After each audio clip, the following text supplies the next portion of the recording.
우아한 가면 뒤에 숨겨진 진실. 강남 어느 호텔의 최고층, 벽면을 장식한 고급 예술품들이 반짝거린다. 오늘은 오호여고 졸업 30주년 동창회가 열리는 날이었다. 하지만 실제로는 서울 상위 1%의 사모님들만 모이는 은밀한 사교장이나 다름없었다. 연회장 중앙의 원형 테이블에는 열댓 명의 여성들이 앉아 있었다.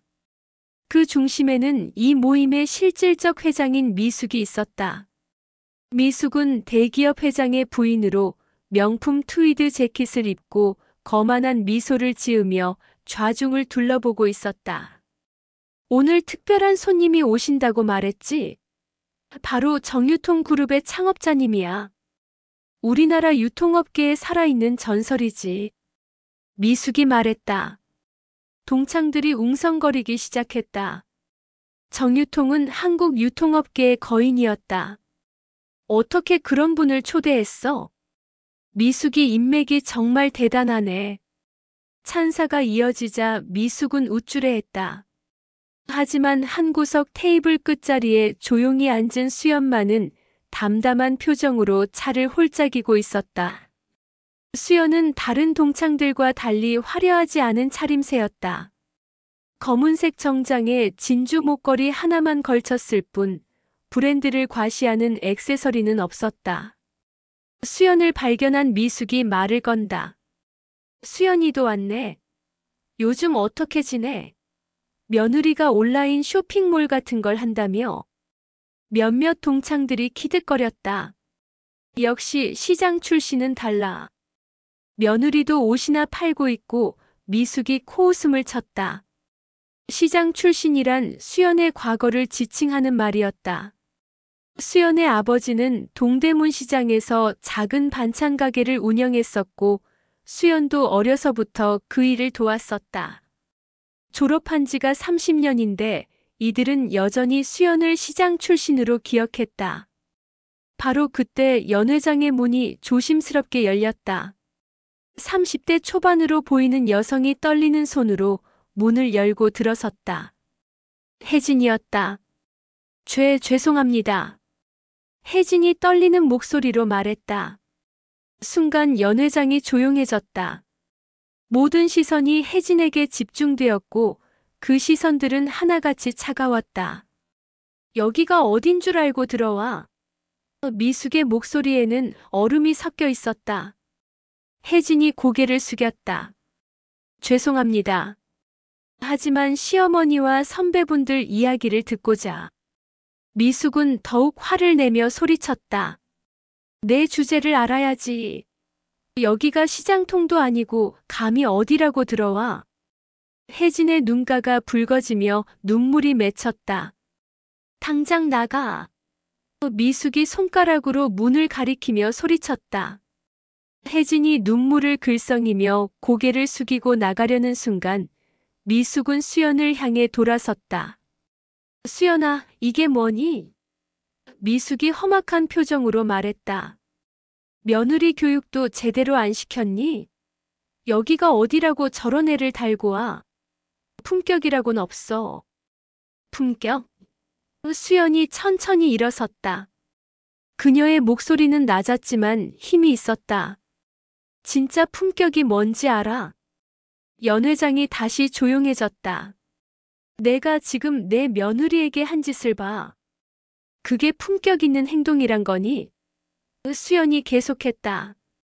젊은 아이가 용기를 내서 선배들의 이야기를 듣고자 함께 자리를 하고 싶다는데 소리 지르며 내쫓는 게 품격이야? 미숙이 당황하며 소리쳤다. 하지만 여긴 회원제야. 아무나 들어올 수 있는 곳이 아니라고. 회원제라고 해서 인간의 기본적인 예의까지 버려야 한다는 거야? 바로 그때 호텔 직원이 정중하게 들어와 말했다. 죄송합니다. 정유통 창업자님이 도착해 계셨네요. 미숙이 헐레벌떡 자리를 정리하며 말했다. 근처에 계셨나 보네. 들어오시라 해줘. 동창들도 술렁이며 문을 응시했다.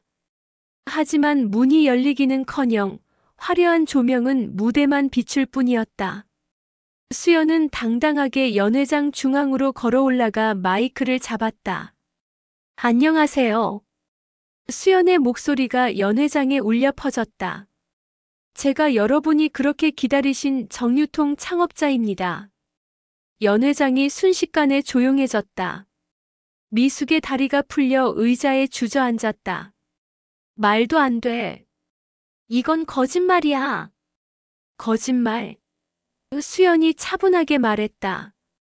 박미숙 씨, 당신이 그렇게 존경한다던 정유통 창업자가 바로 접니다. 동창들이 충격에 휩싸였다. 30년 전 고등학교를 졸업할 때 저는 이미 아버지의 사업을 물려받아 작은 유통업을 시작했습니다.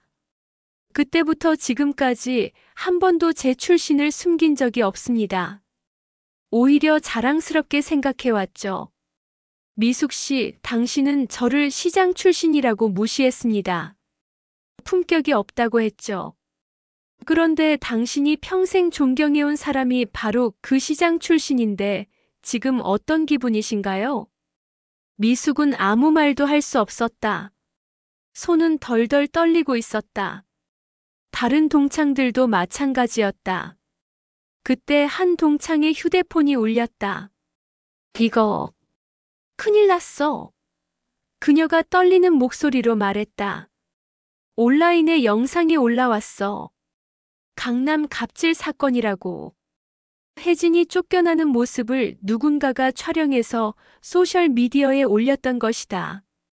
이미 조회수는 수만 명을 넘어서고 있었고 댓글들은 비난으로 가득했다. 미숙이 휴대폰 화면을 보더니 무릎을 꿇고 울면서 수연에게 매달렸다. 수연아, 미안해. 내가 정말 잘못했어. 제발, 제발 이 일을 수습해줘. 나 이대로 집에 가면 큰일 나. 하지만 수연은 단호했다. 미숙 씨, 당신이 한 일의 결과를 왜 제가 수습해드려야 하죠? 수연이 차가운 목소리로 말했다. 제 며느리가 받은 상처와 모멸감은 누가 보상해 줄 건가요?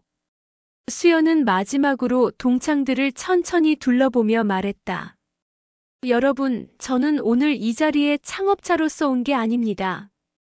그냥 한 명의 동창으로, 한 명의 시어머니로 왔을 뿐이에요.